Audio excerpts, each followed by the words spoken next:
Vamos lá, galera. Nosso objetivo é fazer aquela revisão para o concurso da Polícia Rodoviária Federal, abordando os principais pontos do conteúdo programático. Então, vamos dar uma olhada nesse conteúdo. É sempre importante a gente rever os assuntos que foram propostos aí no último certame, né? Então, vejam, em 2019, a Polícia Rodoviária cobrou conceitos de internet e intranet, conceitos e modos de utilização de tecnologias, ferramentas, aplicativos e procedimentos associados à internet e intranet, ferramentas e aplicativos comerciais de navegação, de correio eletrônico, grupo de discussão, busca e pesquisa, além de redes sociais. Depois, noções de sistema operacional, Windows e Linux. Interessante a PRF cobrando Linux. E aí, para nossa surpresa, não cai LibreOffice, não cai Microsoft Office, ou seja, não tem processadores de texto, planilha, apresentações. Continua com acesso à distância a computadores, transferência de informações e arquivos, aplicativos de áudio, vídeo e multimídia. Quando eu falo em acesso à distância, eu posso pensar no Telnet, no SSH, no TeamViewer. Transferência de informações e arquivos, eu posso pensar no FTP, no Torrent. E também posso pensar em unidades de medida, né? Posso ter alguma questão que envolva o tempo de um download, o tempo de um upload. Isso também pode aparecer na prova. Aplicativos de áudio, vídeo e multimídia, o conceito de streaming é bem importante hoje em dia. E aí, redes de computadores. Dispositivos intermediários, hub, switch, roteador, repetidor, bridge. Vejam que grande parte do edital está relacionada. Não tem como você estudar internet sem conhecer um pouco de redes. Então, redes e internet são assuntos associados. E são pontos muito importantes para o CESP. Qualquer um que faça concurso para o CESP tem que conhecer bem a parte de redes e internet. Seja para a Polícia Federal, para o PCDF, para o DEPEN, não importa. É o ponto que cai mais. Então, você tem que ser ótimo em rede. Conceitos de proteção e segurança é o segundo ponto de maior relevância. Lembrem-se que na prova da PRF de 2019, nós tivemos 7 questões. As 7 questões foram de internet e segurança. Não caiu nada de Linux, nada de Windows. Então, internet e segurança é o mais importante. Até porque, além de internet e segurança, a gente só tem o quê? Windows e Linux. Noções de vírus, worm e pragas virtuais. Está dentro de segurança da informação, a gente pode estudar através da cartilha. Aplicativos para segurança, antivírus, firewall, anti-spyware, etc. Nesse etc. entra o IDS, IPS, entra um honeypot, computação na nuvem. Aí a gente vai ter que conhecer os tipos de nuvem, pública, privada, comunitária, híbrida, os modelos de serviço, aquele papo de infraestrutura como serviço, plataforma, software como serviço. Então, basicamente, esse é o conteúdo da PRF. Redes, internet, segurança da informação, Windows e Linux. Assuntos prioritários, redes, internet e segurança da informação. Tanto para quem vai fazer PRF, quanto para quem vai fazer Polícia Federal, beleza? Vamos começar a brincar, pessoal. Vamos pegar uma questão do TCU, falando sobre redes de computadores. De uma forma geral, a principal diferença entre redes comutadas por circuito e por pacote é o uso da largura de banda. O que é isso? Vamos melhorar isso daí. Galera, o que é uma rede comutada? Quando a gente pensa em comutação, numa primeira leitura, a pessoa pode associar a comutação a algum tipo de chaveamento, algum tipo de troca. Agora, a comutação ela ocorre quando a informação do emissor para o receptor passa por dispositivos intermediários. Como assim? Observem. Se para eu transmitir, a minha máquina vai enviar a informação para uma outra máquina, para um outro equipamento, que vai enviar para um outro equipamento, que vai enviar para um outro equipamento, até chegar ao destino, eu já tenho o conceito de comutação. A comunicação ela pode ocorrer de modo ponto a ponto, ou seja, eu posso ter um equipamento ligado ao outro diretamente por um cabo. Aí eu tenho uma rede com enlace ponto a ponto. Ou é possível que, imaginem, para eu acessar o site do Estratégia, provavelmente a minha solicitação vai passar por várias máquinas na rede. A gente, inclusive, consegue rastrear isso, né? Notem. Eu vou abrir aqui o prompt de comando. Se eu digitar tracert, da maneira que se fala, www.estrategiaconcursos.com.br. Quando eu der Enter, ele vai começar a determinar os pontos, os passos que a minha solicitação está percorrendo na internet, que a minha requisição, que o meu pacote, requisitando lá o estrategiaconcurso.com.br, está percorrendo na rede. Observem que enquanto eu estou falando, ele já deu 5 saltos. Ó. É possível que chegue até 30 saltos. Né? E daqui a pouco ele vai chegar ao Estratégia. A gente tem aqui uma comutação. Por quê? A comunicação não ocorre diretamente. Aqui eu dei 7 saltos para chegar ao Estratégia. Se você testar na sua casa, a quantidade de saltos vai ser diferente. Se eu testar daqui a pouco, a quantidade de saltos também pode ser diferente.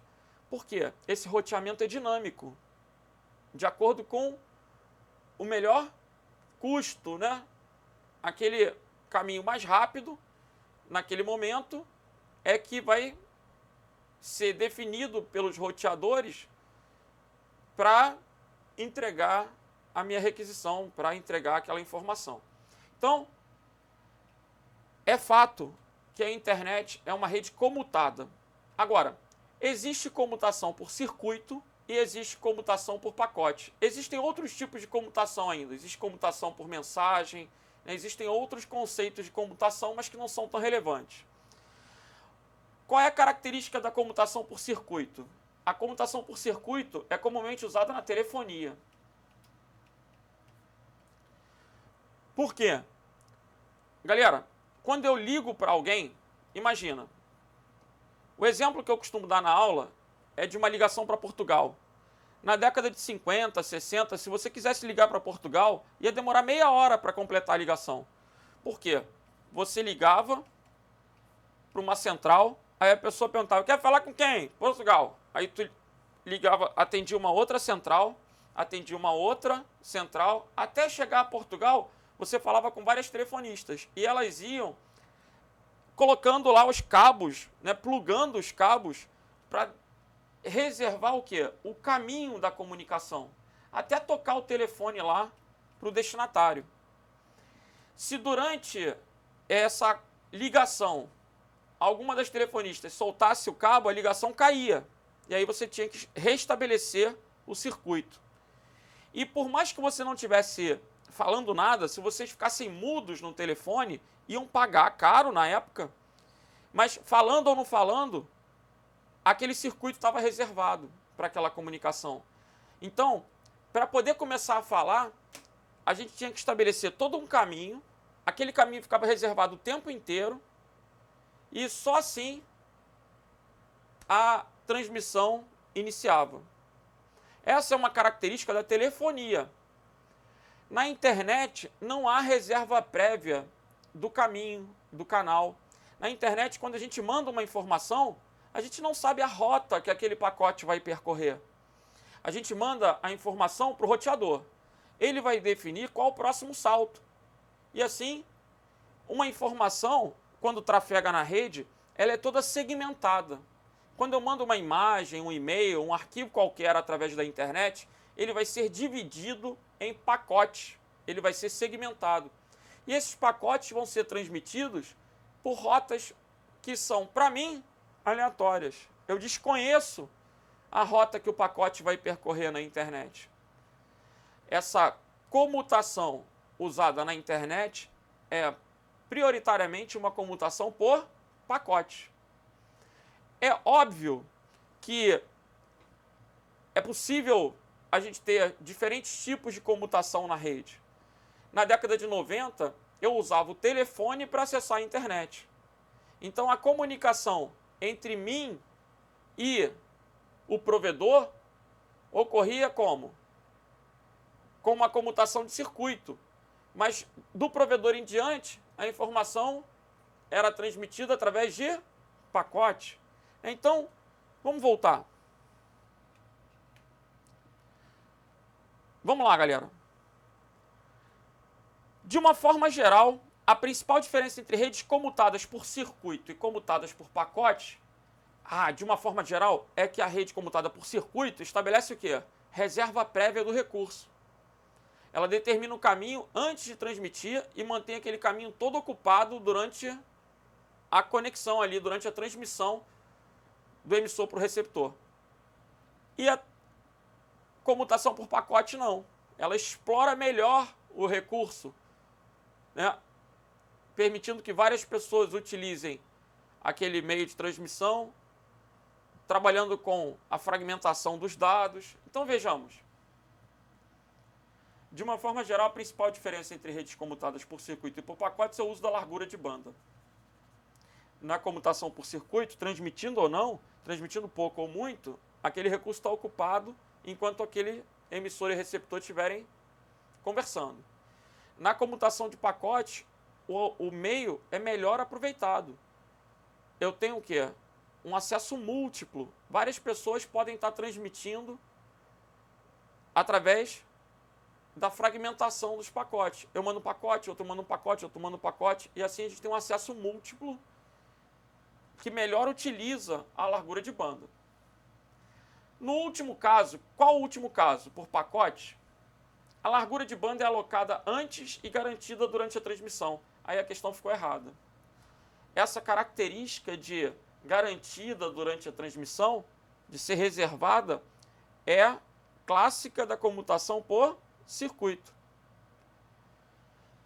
Ao passo que no outro caso a reserva e liberação de banda ocorre dinamicamente. Então a questão está errada porque os conceitos estão trocados.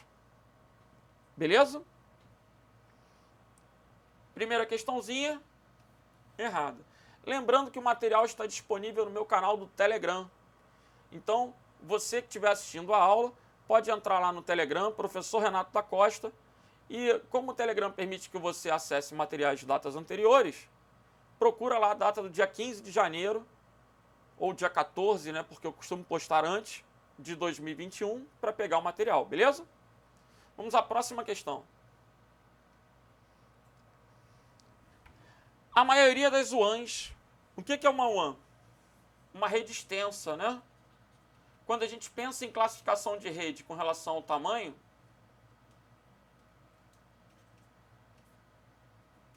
a gente tem LAN, MAN, WAN. E aí, o que é uma rede LAN? Uma rede local. O que é uma rede MAN? Uma rede metropolitana. Uma rede WAN? Uma rede extensa. Uma rede de longa distância. Que vai ligar países, continentes. A maioria das redes WAN já está ali. Não utiliza roteadores. Aí a questão ficou errada. Galera, pelo contrário. É comum a utilização de roteadores em redes metropolitanas, em redes extensas. Por quê? O que é um roteador? O equipamento que vai permitir interconectar redes. Quando eu penso na WAN, é comum eu pensar que haverá uma LAN, por exemplo, na matriz, conversando com as filiais. Então, cada filial também vai ter a sua rede local. E aí, para que essa filial possa transmitir para a matriz, haverá necessidade de quê? De roteadores. O desenho do roteador em um diagrama, caso venha a aparecer, é um círculo com X. Então, sempre que houver interconexão de redes, haverá roteadores. E para reduzir o custo, é muito comum que essas WANs utilizem o quê? A internet. É possível interligar as redes locais com recursos próprios, né, com redes privadas, é possível. Fibra ótica, antena, canal de satélite, é possível, só que custa muito alto. Então, é comum hoje em dia que essa comunicação entre matrizes e filiais ocorra através da internet. Só que a internet é uma rede pública. E aí se esbarra num problema. Como é que eu vou transmitir informações privadas da minha empresa entre matriz e filial através de uma rede pública? Aí surge o conceito de quê?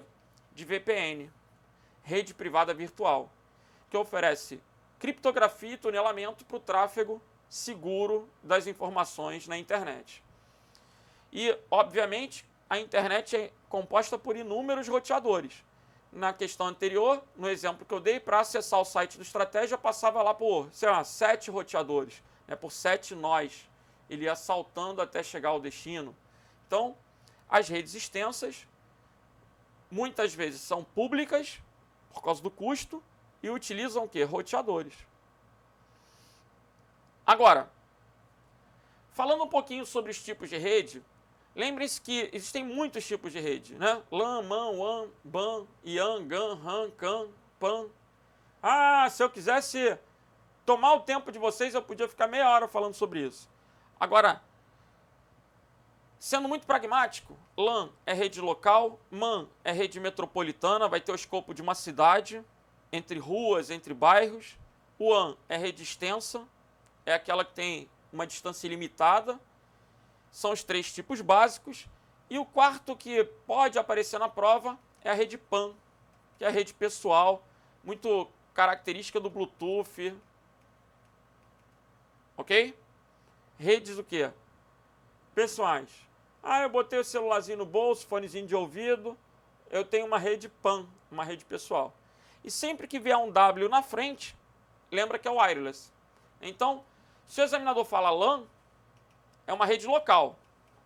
Rede local, o padrão atual é Ethernet. Ethernet. Falou internet, não tem a ver com internet. Ethernet é o quê? Cabo par trançado, conector RJ45, protocolo de acesso ao meio CSMA-CD. Ethernet é o padrão usado nas redes cabeadas. E se falar WLAN, é o padrão usado nas redes Wi-Fi, nas redes sem fio. Ok? Voltando então, a maioria das WANs, por serem redes de longa distância, não utilizam roteadores. Essa questão já está errada. Conectados entre as linhas de transmissão, uma vez que esses equipamentos são de difícil configuração e tornam as redes mais lentas. Então, o principal erro é o fato de não utilizar roteadores. Agora, falar sobre a configuração, o roteador tem configuração. É importante destacar, o principal erro já está lá no não, então isso já é irrefutável. Agora a gente tem que saber o seguinte, hub não tem configuração, switch não tem configuração, né? O switch tem a característica de autoaprendizado. O roteador, ele é configurável. Eu não vou entrar no mérito de ser fácil ou difícil, porque até depende do modelo de roteador, mas é importante saber que o switch não precisa ser configurado. O roteador tem que ser configurado. E quanto à lentidão? Galera, quanto mais roteadores a gente tiver no meio do caminho, também impacta na velocidade de transmissão. Como assim? Numa rede, vocês têm que imaginar a fibra ótica, vocês têm que imaginar os cabos como se fossem vias de alta velocidade, né? Dutos por onde as informações trafegam. Quando a gente chega num equipamento como o roteador, é como se tivesse um pedágio na estrada. Então, há um enfileiramento dos pacotes, né? É possível que haja um congestionamento, há uma certa lentidão, né? Mas a gente também não vai entrar muito nesse mérito, porque entra naquele papo do depende. Então, o erro crasso aí é o quê? O não utiliza. Legal? Essa questão, então, está errada. Professor, eu tenho uma dúvida. Rede Wi-Fi ou rede wireless? Rede wireless é um gênero. Qualquer rede sem fio é wireless. Então, por exemplo, Bluetooth é wireless, Wi-Fi é wireless. Aqui em casa, eu quero trocar o canal da TV. O controle remoto da TV é sem fio, é wireless, mas usa infravermelho. A minha filha entra na frente quando eu quero trocar o canal, ela fica pulando na frente. Eu não consigo trocar, fico estressado. Né? Por quê? O infravermelho, ele depende da linha de visada, tem que ter campo de visão. Aí eu não consigo, que droga.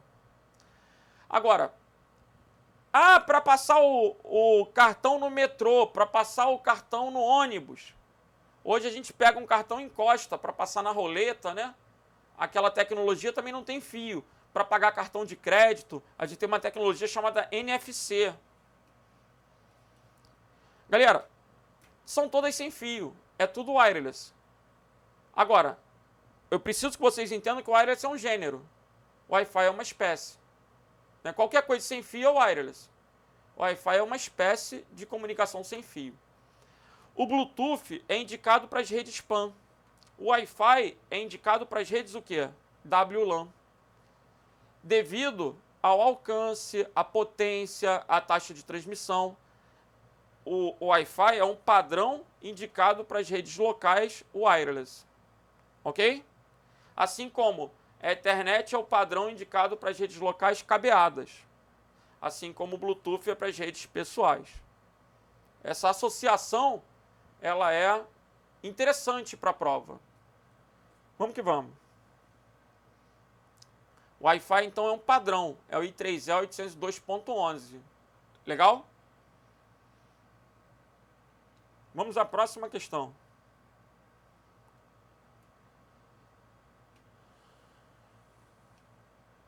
Todas as redes WAN utilizam a comutação por pacote?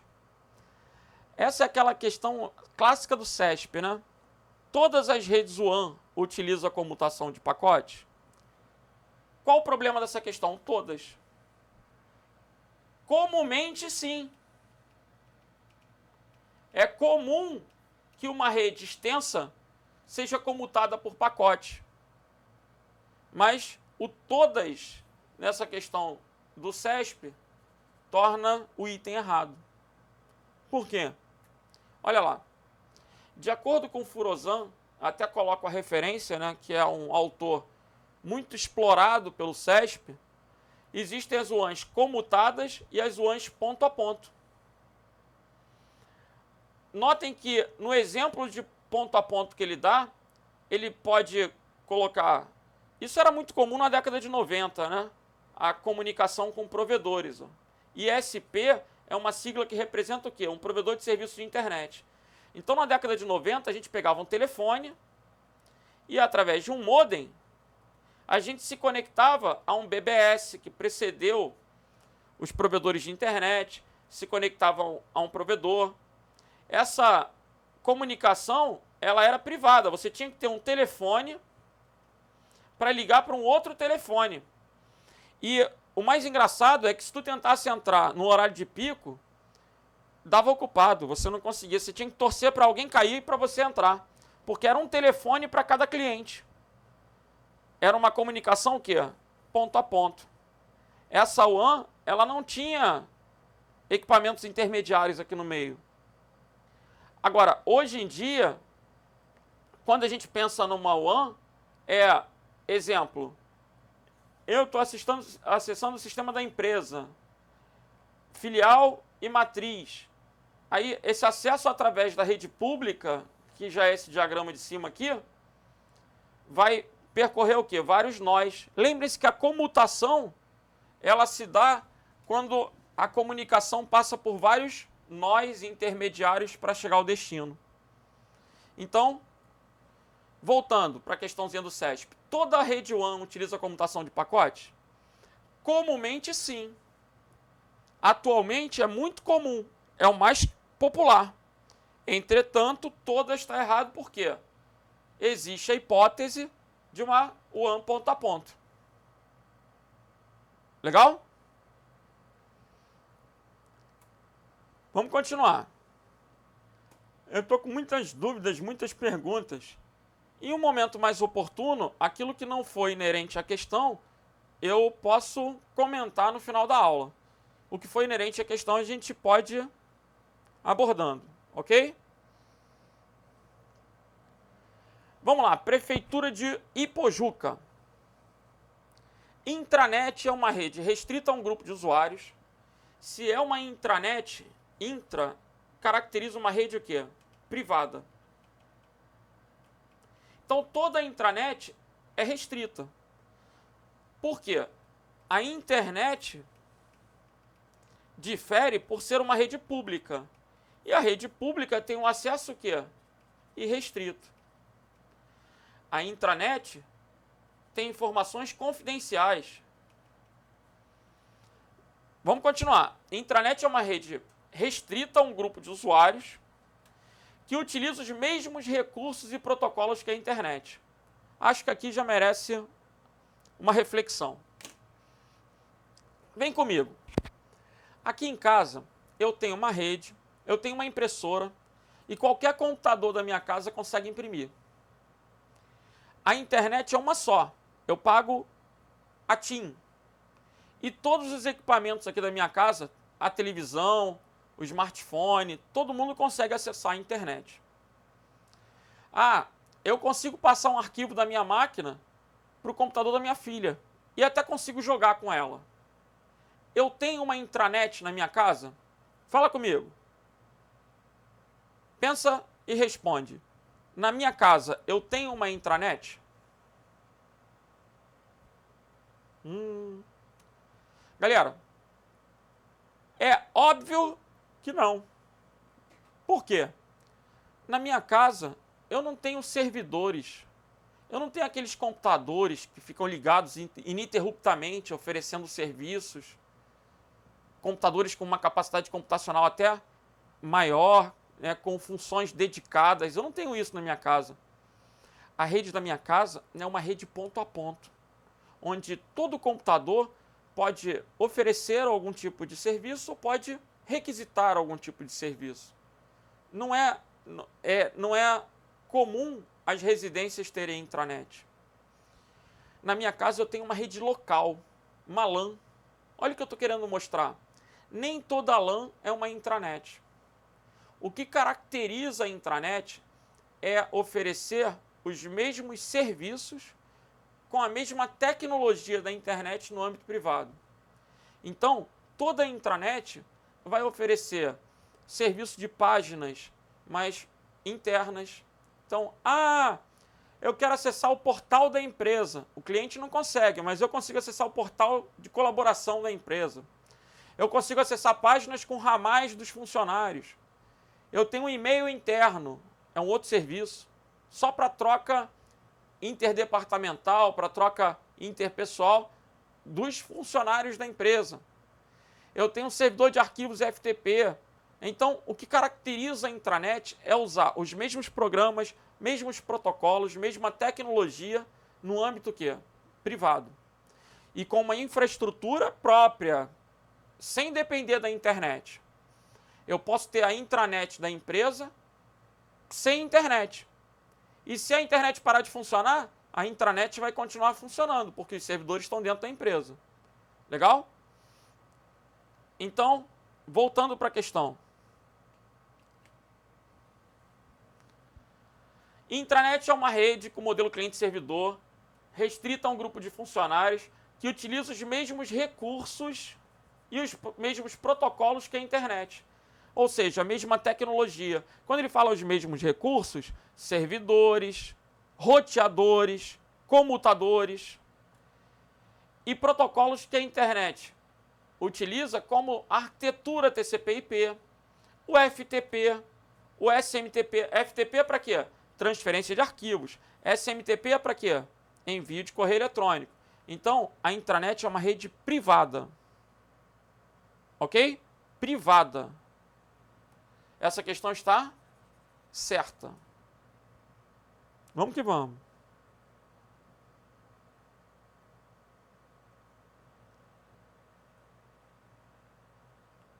Próxima questão.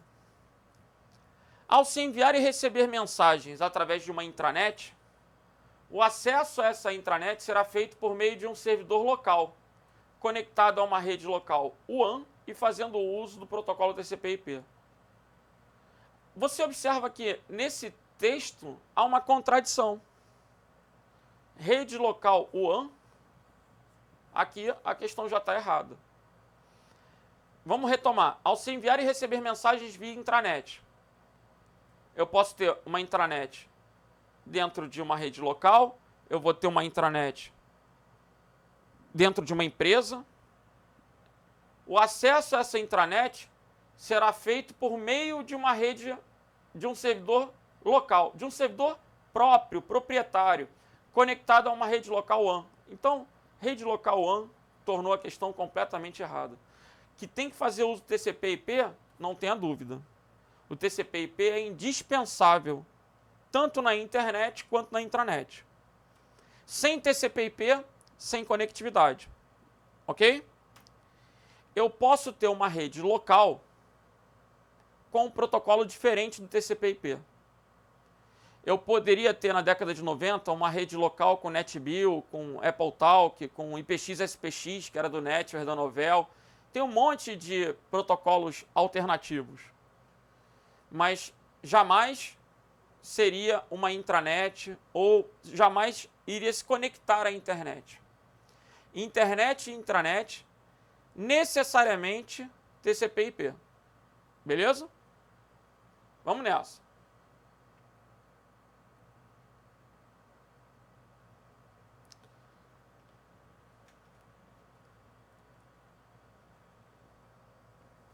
O servidor da internet tem que ser um servidor... O servidor da intranet tem que ser um servidor proprietário, tem que ser um servidor da empresa. O erro da questão é falar rede local WAN. Legal?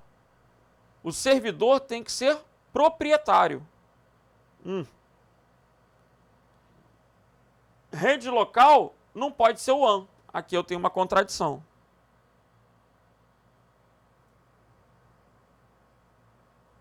Vamos à próxima. Prefeitura de Ipojuca. Intranet. Essa é repetida, não? É repetida. Agora sim. TCU. Mesmo que seja uma rede privada de determinado órgão ou empresa destinada a compartilhar informações confidenciais, característica da rede privada, né? Uma intranet poderá ser acessada por um computador remoto localizado na rede mundial de computadores, a internet. Galera, essa questão ela gerou muita polêmica, muita discussão. E aí? O que você marcaria na prova? Hoje, eu acho que o cenário da pandemia colaborou para a compreensão dessa questão. Quando o examinador fala poderá, poderá.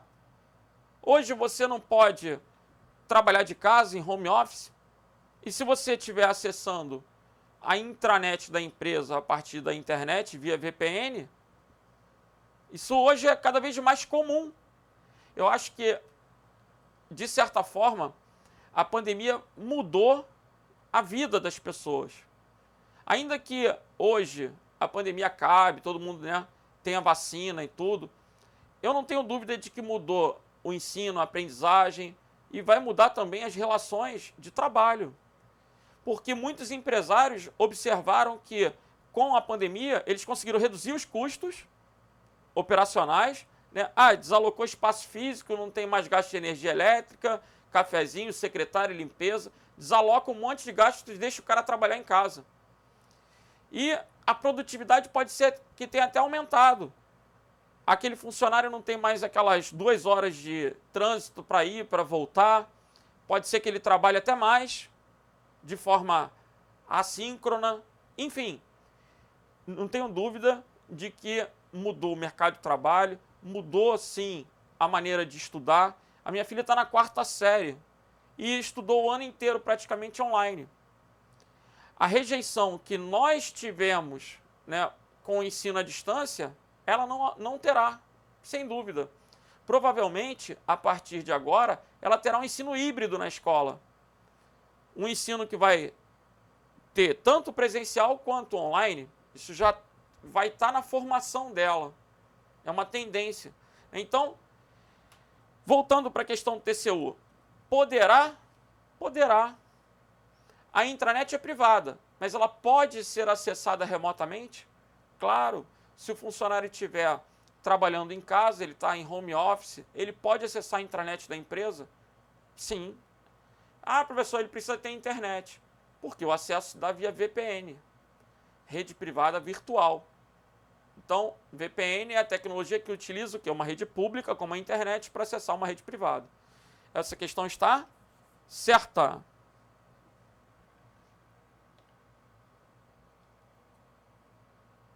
Próxima questão. Por meio de uma aplicação de acesso remoto, um computador é capaz de acessar e controlar outro computador, independentemente da distância física entre eles, desde que ambos os computadores estejam conectados à internet. Essa é uma questão da última prova da PRF. E assim, teve muita gente também que deu uma viajada, né, que não conseguiu entender a questão. E eu vou tentar até demonstrar isso de uma maneira mais prática. Como? Deixa eu ver se eu tenho... Tenho como exemplificar isso. Olha que bacana. Eu tô aproveitando aí para dar uma lida no bate-papo. É sério? Durante a aula tu vai mexer no celular? Vou. Olha aí. Durante a aula eu tô mexendo no celular. É que falta de respeito conosco. Não, pessoal, não é não, confia em mim. Eu só tô querendo mostrar, ó, que eu tô acessando o meu computador, agora o quê? Remotamente. Vê se vocês observam que eu tô, através do meu celular, com a tela do computador, e eu podia estar em qualquer lugar do mundo acessando o meu computador de casa. Vejam, isso é um acesso remoto. Eu estou mostrando de maneira prática para que você nunca mais esqueça, né? Isso é um acesso remoto. Às vezes eu estou fazendo um upload de um vídeo e o upload vai demorar muito. Aí eu preciso sair. Só que, eu vou ter que viajar, meu computador vai ficar ligado? Não, da rua eu desligo o computador, da rua eu monitoro. Então, de qualquer lugar, eu posso acessar o meu computador e abrir um programa, fechar um programa, passar um antivírus, copiar um arquivo, mandar imprimir. Isso é o acesso remoto. Agora, se eu não tiver com o celular conectado à internet ou usando uma rede Wi-Fi, gente, se eu não tiver internet, como é que eu vou fazer? Impossível.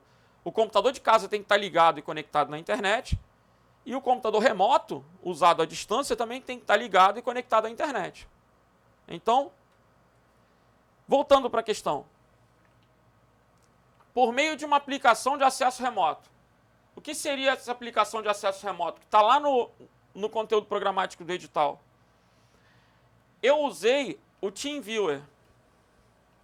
É muito popular o TeamViewer. Existe o AnyDesk. Existem vários outros. LogMeIn. Tem o próprio Windows, tem área de trabalho remota. Existem diversas ferramentas de acesso remoto, mas tudo começou com o Telnet. O Telnet é o mais arcaico. Não tem segurança, quando você coloca nome e senha, não tem criptografia. Mas o Telnet, ele é público. Ele foi o primeiro protocolo de acesso remoto. É clássico, ele cai na prova. Depois do Telnet veio o SSH. A vantagem do SSH é a segurança. Ele já trabalha de maneira criptografada. Então é mais seguro que o Telnet. Telnet, SSH, TeamViewer, AnyDesk, são todos programas de acesso o quê? Remoto. Então, voltando. Olha a questão. Por meio de uma aplicação de acesso remoto, um computador é capaz, é possível, não é capaz? Capaz de acessar e controlar outro computador? É capaz? Sim. Independentemente da distância física entre eles? É capaz? Sim, posso estar no Japão, posso estar na China, posso estar em qualquer lugar. Ele é capaz de acessar? Sim. Mas para isso, desde que ambos os computadores estejam conectados à internet. Se meu computador de casa não estiver na internet, não tem como eu entrar. Se o meu celular na rua, se o meu laptop na rua não estiver na internet, não tem como acessar. Então essa questão é certa. Ok? Gabarito aí, gente. Certo? Muita gente deu mole. Eu observei muitos comentários à época criticando a questão, impondo recurso e, particularmente, nós aqui do Estratégia, desde o início da prova da PRF, desde a correção, né, preliminar, não, assim, tivemos o gabarito correto, porque eu não tenho óbice a essa questão. Ela, para mim, ela é tranquila. Beleza?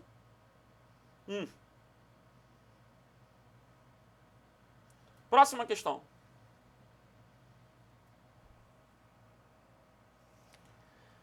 Vamos lá. Questão do TRE do Rio de Janeiro. A URL ftp://intranet.tre-rj.gov.br é um exemplo de endereço eletrônico não factível? O que a gente tem que começar a entender? Primeira coisa, esse intranet.tre-rj.gov.br, o que é isso? É um domínio.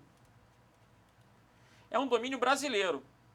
.br indica que é brasileiro. .gov.br que é governamental. .rj, TRE-RJ, né? Não é .rj. Se fosse .rj era do governo do estado, mas não é. É possível que o domínio tenha esse hífen?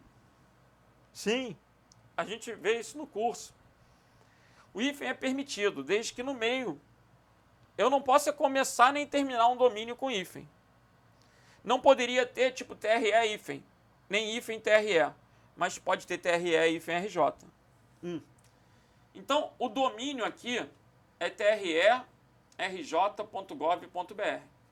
Intranet é um subdomínio. Intranet.tre.rj é um subdomínio. Até pouco tempo atrás, o site do CESP, por exemplo, era cesp.nb.br. Qual era o domínio? O nb.br, que é a Universidade de Brasília. Aí poderia ter Instituto de Computação.nb.br. Poderia ter, sei lá, medicina.nb.br. O reitor da UNB pode criar quantos subdomínios ele quiser. CESP era um subdomínio. O domínio era o quê? O nb.br. As universidades antigas, né? Elas têm a prerrogativa de ter domínios sem a categoria .edu. Salvo engano, de 2000 alguma coisinha para cá, até me foge, é que o .edu passou a ser obrigatório, mas aquelas faculdades mais antigas não tem .edu. Então, o primeiro comentário é que o hífen é permitido e que o domínio é válido. Agora, o URL é o endereço de um recurso na rede. Comumente, a gente vê o URL nos navegadores. E aí, esse FTP é o protocolo. Qual é a sintaxe abstrata de uma URL? A sintaxe é protocolo, // domínio, porta, /caminho, /recurso.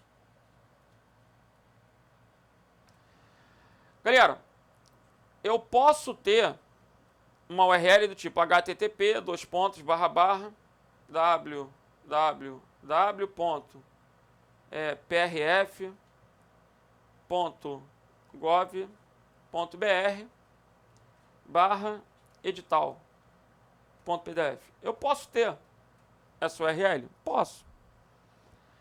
O que eu tenho aqui? HTTP é o protocolo, aqui eu tenho um domínio e aqui eu tenho um recurso. Professor, mas não tem caminho? Tudo que tiver depois da barra você pode genericamente chamar de caminho, mas o nome do arquivo é o recurso que você quer acessar. Agora, essa URL ela tem uma sintaxe abstrata, significa que você deve ignorar detalhes. Seria possível entrar sem o nome do recurso? Sim, ele vai entrar na homepage da PRF. Seria possível não ter o www? Sim. É possível colocar lá um 2.80, que é a porta do HTTP? Sim. Né? A sintaxe ela é abstrata. Então, é possível que não apareça a porta, é possível que apareça o IP ao invés de domínio. Isso já caiu na prova da PRF para nível médio, né, para agente administrativo. Na época que a FUNCAB fez o concurso da Polícia Rodoviária, teve uma questão que colocava lá, olha que coisa interessante, para nível médio, a questão colocava lá, por exemplo, HTTP, aí vinha 200, exemplo, 579, 2.80. Meio que vinha perguntando qual era a sintaxe válida. O candidato tinha que saber que 80 era a porta do HTTP. E que esses 2 pontos separavam o quê? O nome do computador, o IP, o domínio, da porta. Isso caiu para nível médio no concurso, salvo engano, de 2015, da banca FUNCAB, da Polícia Rodoviária. Agora, quando eu falo lá protocolo, 2 pontos, // domínio, 2 pontos porta, /caminho, /recurso. Esse protocolo ele pode ser o HTTP, que ninguém erra, o HTTPS, que todo mundo entende a diferença, onde o S é sigiloso, é seguro. Pode ser o FTP. Esse protocolo também pode vir na prova como esquema. E está correto, hein? Pode ser o file ou pode ser o mail to. Então, HTTP, HTTPS, FTP, file, mail to, 2 pontos, // formam uma URL. Não estou entendendo. Ô, meu filho, se aparecer assim, ó, TCP, 2 pontos, // tu já marca errado. Se aparecer se aparecer, por exemplo, POP3, 2 pontos, // já está errado. Eu estou querendo que vocês decorem que os protocolos que formam URL nos principais navegadores são HTTP, HTTPS, isso ninguém erra. FTP, vocês estão vendo na questão. File, para acessar arquivos locais. E mail to, quando você clica no link, por exemplo, para enviar um e-mail dentro de uma página. Vamos lá. A URL FTP, // intranet trrj.gov.br é um exemplo de endereço eletrônico não factível. Então a questão está errada. Porque é factível. É possível sim começar uma URL com FTP. A questão está errada. Factível. Visto que o protocolo FTP é suportado nos navegadores e pode ser utilizado tanto na intranet quanto na internet, porque toda tecnologia usada na internet também vai poder ser usada na intranet. Rapaz, tem sempre um aluno que pergunta, no fórum tá assim, ó.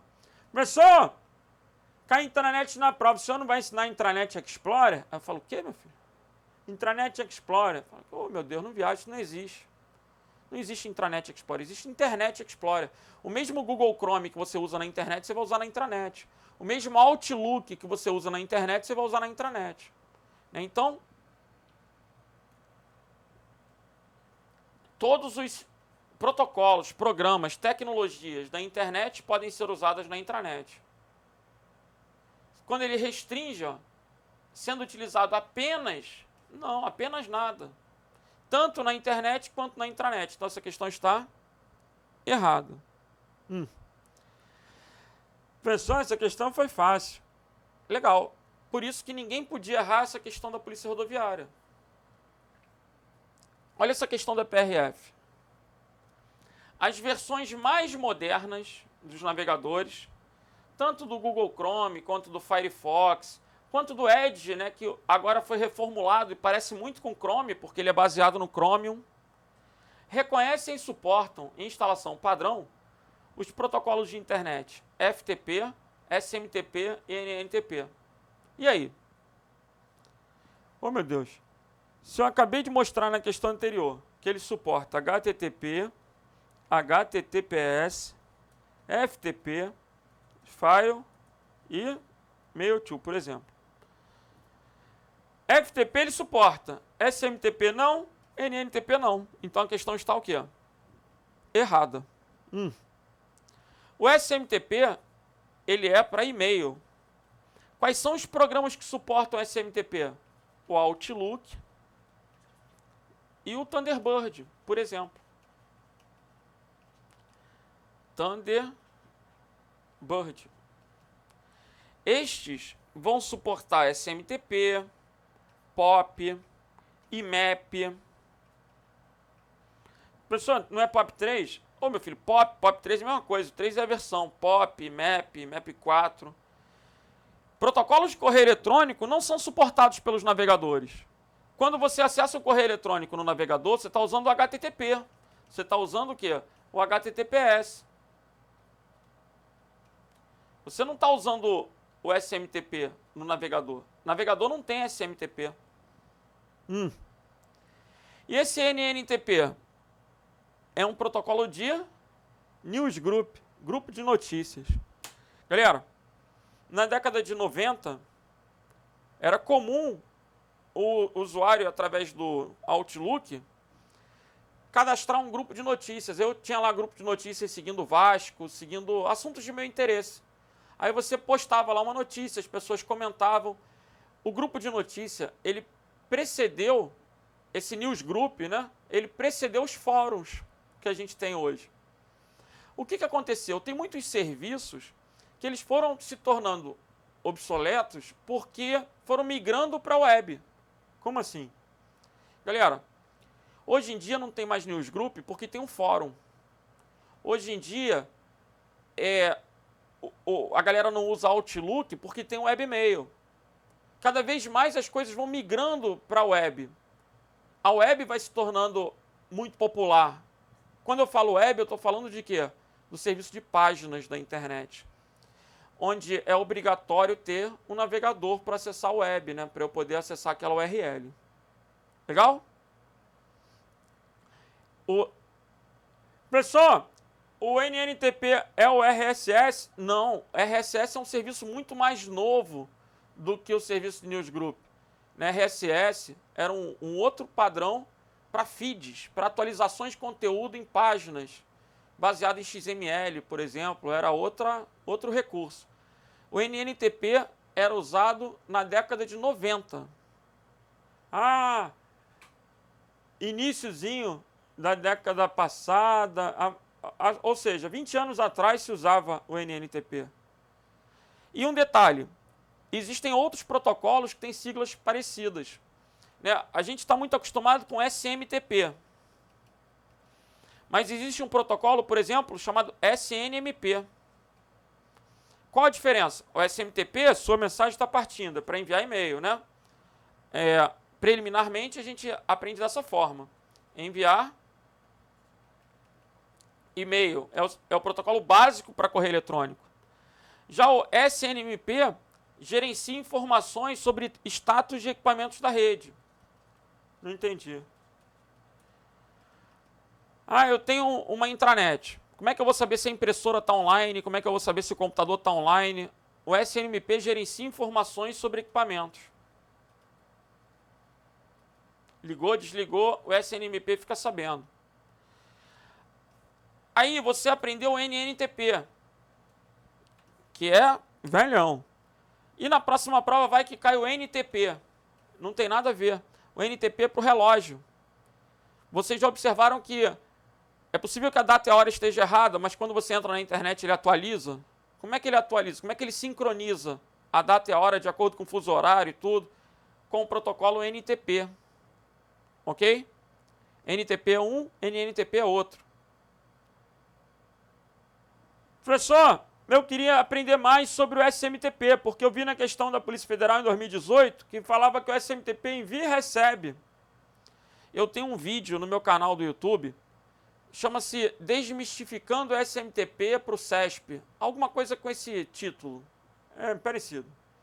Onde eu fico meia hora comentando as questões mais polêmicas de correio eletrônico e explicando esse caráter de troca de mensagens com SMTP entre servidores, né? Provavelmente a próxima questão já vai implicar isso. A gente deve comentar, passar por esse assunto na sequência dos exercícios. Vamos lá. Então, voltando. Navegador moderno não suporta SMTP e nem NNTP. Por isso a questão está errada. Lá em 2019, a descrição dos protocolos está correta. FTP é para transferência de arquivos, SMTP é para correio eletrônico e NNTP é para compartilhamento de notícias, né, que é o Newsgroup. Então, a descrição dos serviços está correta. O erro da questão é o que, pessoal? Eles não são suportados nos navegadores. Então, a questão está errada. Vamos que vamos.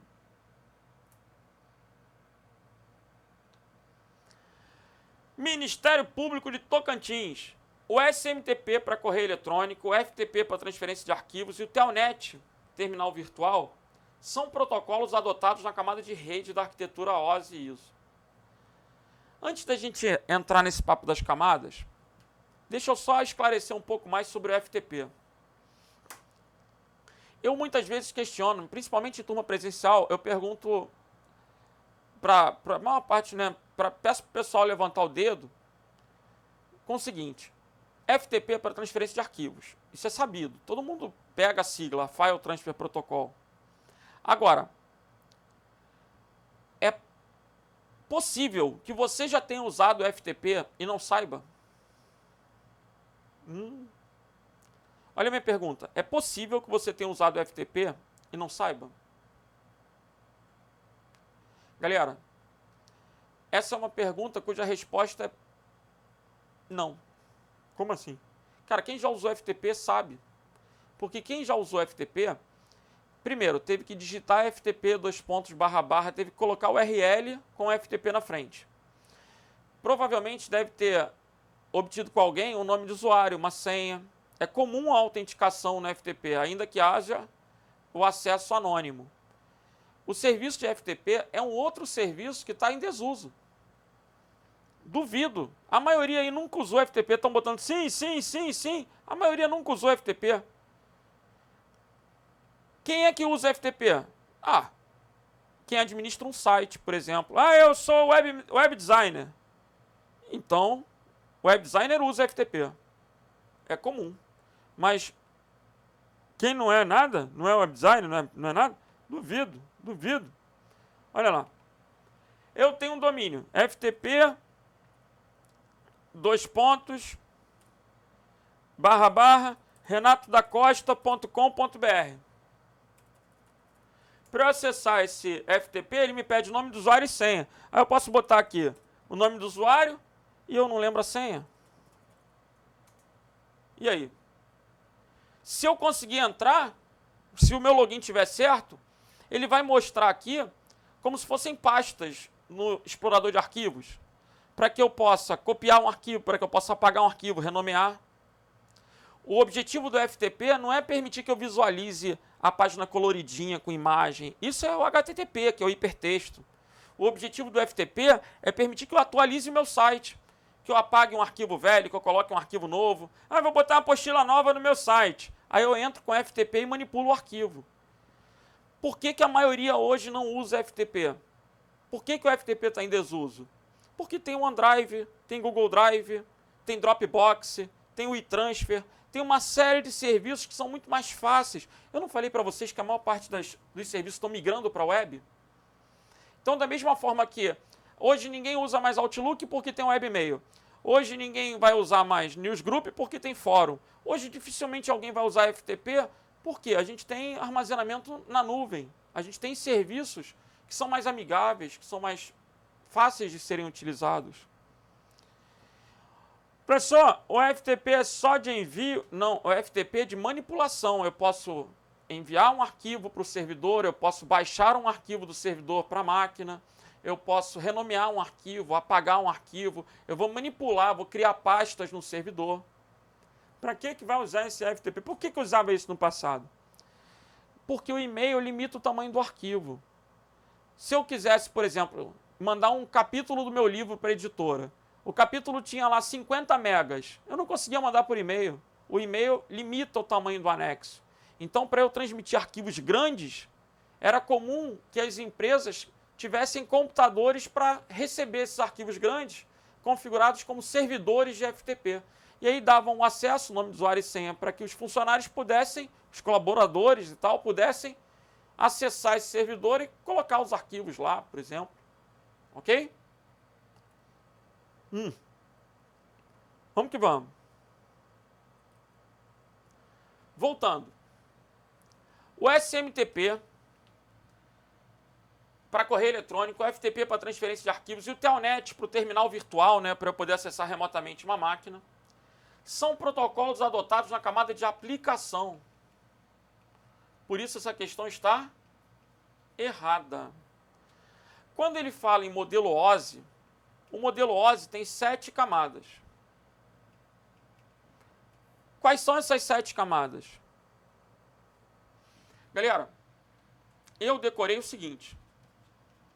Fui em Roma transportar 6 apresentadores de aplicação.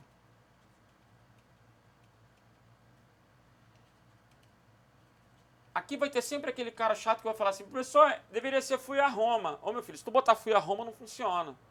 Observe que durante a aula eu me preocupo bastante com o linguajar, né? Eu me preocupo com a língua portuguesa, porque eu sei que vocês são críticos em relação a isso. Mas aqui você tem que abstrair. Deixa o fui em Roma para tu poder decorar, que é o quê? Física é a ordem. Fui, física em classe, Roma, rede, transportar, transporte, 6, sessão, apresentadores, apresentação e aplicação. São as 7 camadas do modelo OSI. Professor, eu decorei ASTREF. Decora do jeito que tu quiser, cara. ASTREF. Fui em Roma transportar 6 apresentadores de aplicação. Decora como tu quiser. Entretanto, assim, só toma cuidado que a camada 1 sempre vai ser a camada física. A camada 2 é de enlace, a camada 3 é de rede, a camada 4 é de transporte. O que eu estou querendo colocar? A gente numera sempre de baixo para cima, porque é o conceito de pilha. Então, o número 1 sempre vai ficar por baixo. 5 é sessão, 6 é apresentação e 7 é o quê? Aplicação. Essa ordem não muda. Daí a frase é interessante para lembrar. Detalhe, o homem, ele interage com a camada de aplicação. A camada física é que está mais próxima do hardware. É que vai estar transmitindo o quê? Bits. Quem é engenheiro, estuda bastante a camada física. Quem é usuário, abstrai completamente a camada física. Os protocolos que nós usamos no nosso dia a dia, HTTP, HTTPS, SMTP, POP, IMAP, são todos protocolos da camada de aplicação. Ok? Agora, fique esperto, porque na arquitetura TCP/IP,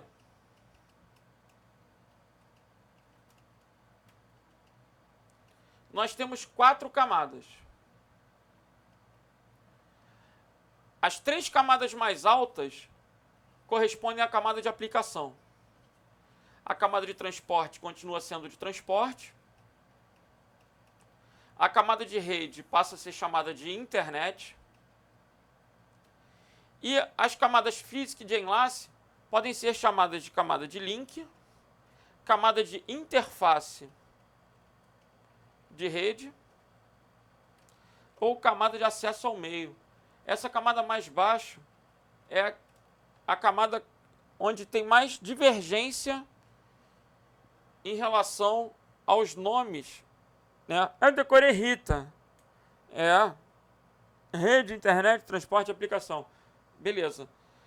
Eu prefiro acesso ao meio, internet, transporte, aplicação, que seja interface de rede, né? Mas cuidado, porque a camada de rede do modelo OSI, ela corresponde à camada de internet da arquitetura TCP/IP. Na prova da PF em 2018, a gente tem uma questão que vinha colocando o seguinte: se comparar o OSI com o TCP/IP, temos 3 camadas que foram subtraídas, certo ou errado? Certo. Porque no OSI tem 7 e no TCP/IP tem 4, então subtraíram 3. Quais foram as camadas subtraídas? As camadas subtraídas são física, sessão e apresentação. Enlace é o mesmo que link, é correspondente. Rede é internet, né, que seria entre redes, e transporte e aplicação. As outras são correspondentes. Legal?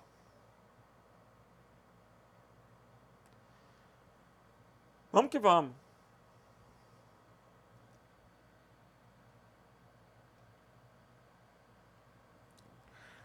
Na internet são usados... A gente colocou o gabarito? Colocou. Vamos lá.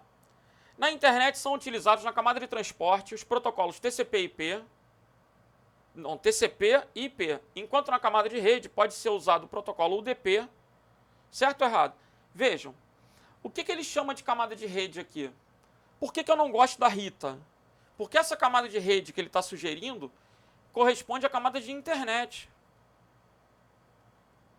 Quando a gente pensa no modelo híbrido, que é o modelo de 5 camadas, a gente tem física, enlace, rede, transporte e aplicação.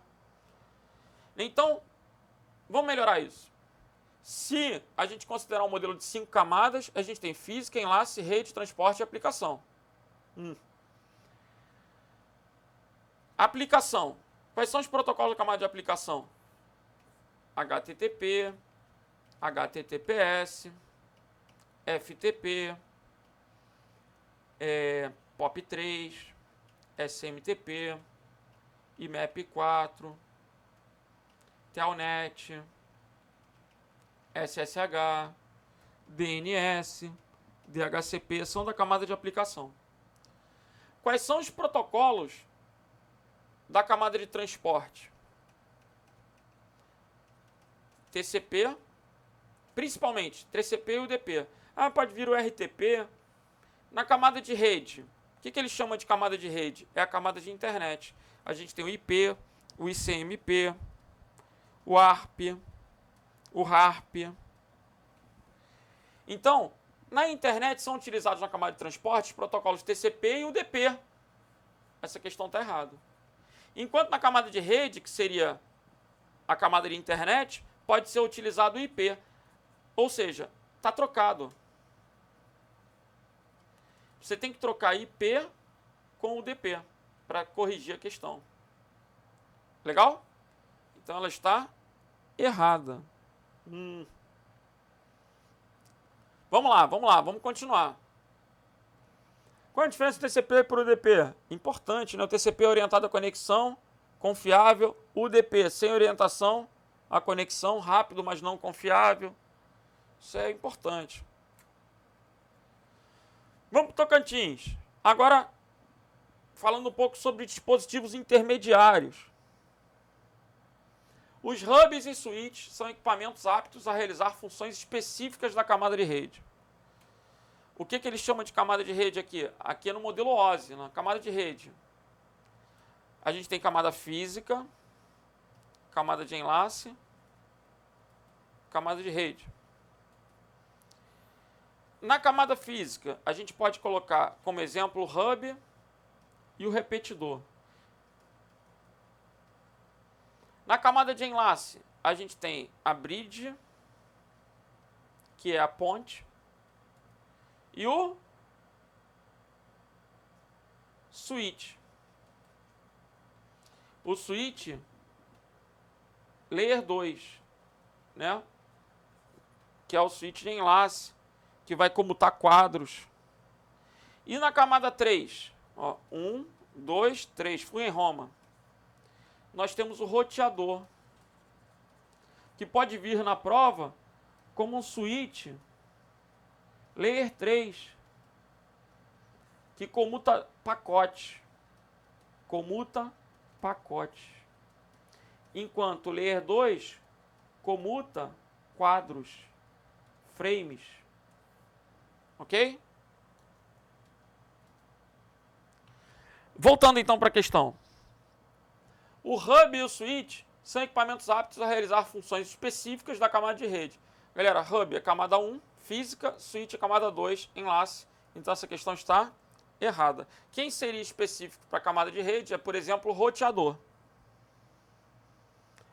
E pensando no TCP/IP, a gente ainda tem o gateway, né, que vai poder operar em todas as camadas. Agora, o mais importante é conhecer os dispositivos intermediários, que são esses 5 aí citados, né? Hub, repetidor, bridge, switch e roteador. Vamos que vamos.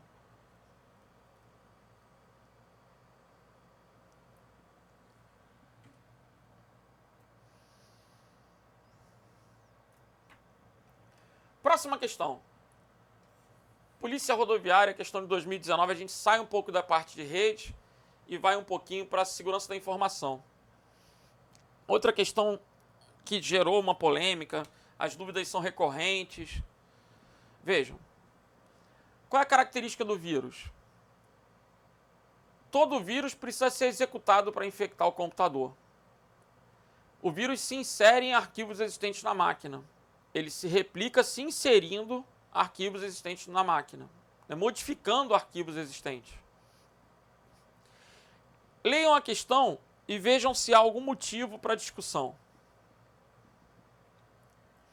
No acesso a uma página web que contém o código de um vírus de script, que pode ter sido criado em uma linguagem como JavaScript, Visual Basic Script, pode ocorrer a execução automática desse vírus conforme as configurações do navegador? Vamos entender melhor. Galera, se uma questão na prova perguntasse um arquivo do Word ou Excel, pode ter vírus? Arquivo do Word ou Excel pode ter vírus de macro. Não é isso? E aí, o vírus de macro só vai implicar um risco se você abrir o arquivo do Word ou do Excel. Se você abre o arquivo, aí é possível que execute a macro e infecte o computador. Legal. O vírus de script é similar ao vírus de macro. O conceito de script muitas vezes é análogo ao conceito da macro. A macro automatiza tarefas no documento, numa planilha, numa apresentação. Legal. Agora, o que é um script? Também é um código, só que contido em páginas HTML ou até mesmo em correio eletrônico. HTML não é uma linguagem de programação, HTML é uma linguagem de formatação. Então, o web designer, ele cria um site bonito, mas na hora de fazer o carrinho de compras, na hora de criar o sistema para efetuar pagamento, gerenciar estoque, ele tem que chamar um programador. E muitas vezes o programador cria um script e insere naquela página. E esse script é interpretado pelo navegador quando você acessa a página. Se o teu navegador executa o script automaticamente, você assume o risco. Então tem gente que configura, né, as opções de segurança do navegador para perguntar se quer executar ou não o script daquela página. Vou dar um exemplo. O teclado virtual do banco é um script. Inclusive, se você não tem o Java instalado, muitas vezes você não consegue entrar no banco. Aí você tem que instalar o Java primeiro, que é um interpretador Java, para que o código escrito em JavaScript, por exemplo, possa ser executado. No caso do banco, eu vou entrar e vou executar o script, porque senão eu não acesso a conta. Eu confio no script do banco. Agora, já caiu em prova do CESP. Sites de conteúdo pornográfico são altamente propensos a vírus. Certo ou errado? Certo, já foi uma questão do CESP. Por quê? Sites de conteúdo hacker, sites de conteúdo pornográfico, são sites que atraem pessoas, né, conteúdo pornográfico gratuito, atrai. Aí o cara, na ânsia de ver lá a sacanagem, ele aceita o script e aí pega o vírus. É como se fossem chamarizes para vírus, né? Iscas. E olha a questão. no acesso a uma página web que contém o código de um vírus de script, pode ocorrer a execução automática desse vírus? Pode, se você abrir a página.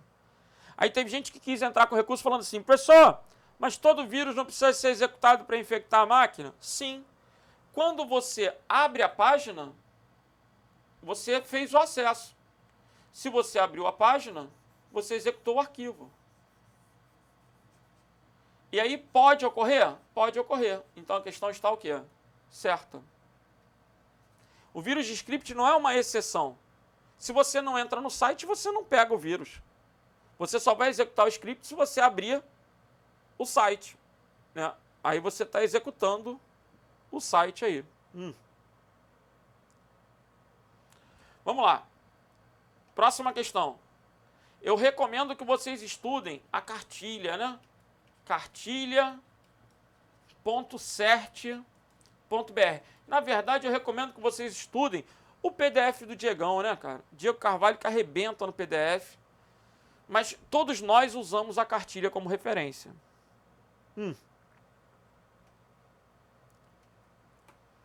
Próxima questão agora da Polícia Rodoviária de 2013. Ao contrário de um vírus de computador que é capaz de se autorreplicar e não necessita de um programa hospedeiro, questão errada. Vejam, ao contrário de um ORM, o ORM é que tem a característica de autorreplicação, o ORM é que tem a característica de não precisar de um hospedeiro. Um vírus não pode se replicar automaticamente, você tem que executar, e necessita de um programa hospedeiro. Então, esses conceitos de vírus e ORM estão invertidos. Essa questão é bem interessante, da PRF de 2013. Qual a diferença do vírus para o ORM? O ORM, que é o verme, né, ele tem essa característica de se replicar e ele não se insere em arquivos existentes na máquina. Ele é um arquivo independente. Então, questão da PRF de 2013, errada. Quando vocês baixarem a cartilha, lá no site cartilha.cert.br, procurem imprimir a página 31. A página 31 tem uma tabela comparativa entre os tipos de malware. A maior parte das questões abordam assuntos dessa tabela. É bem interessante você ter essa página impressa, guardada aí no teu caderno, no teu resumo. Legal? Worms e bots são replicáveis. O worm e bot. E o ransomware também, né?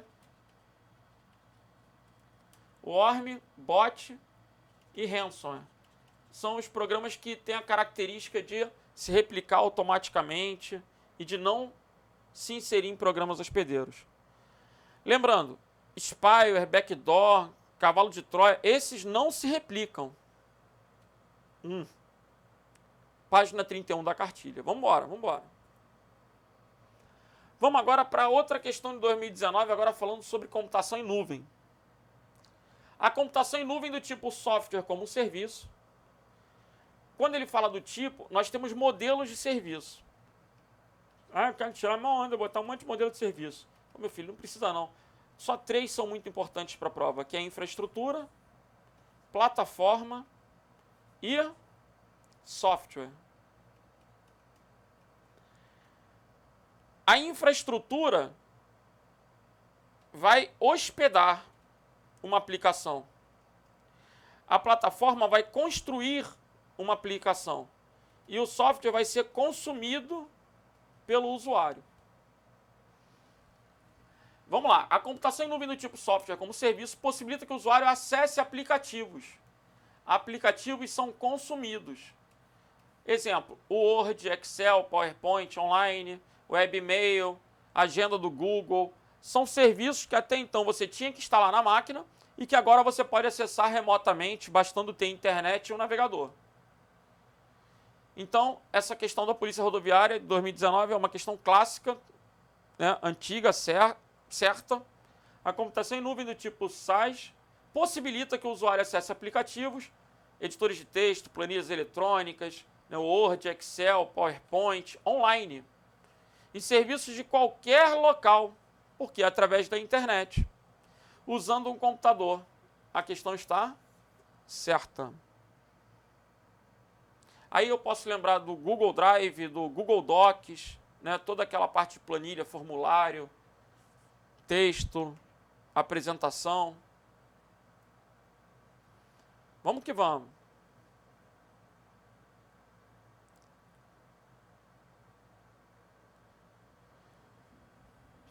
Questãozinha da PRF de 2016. Nos computadores da PRF é necessária a instalação local de um programa específico para que se tenha acesso aos sistemas, serviços e arquivos da instituição, já que o armazenamento de dados é feito em servidores da computação em nuvem.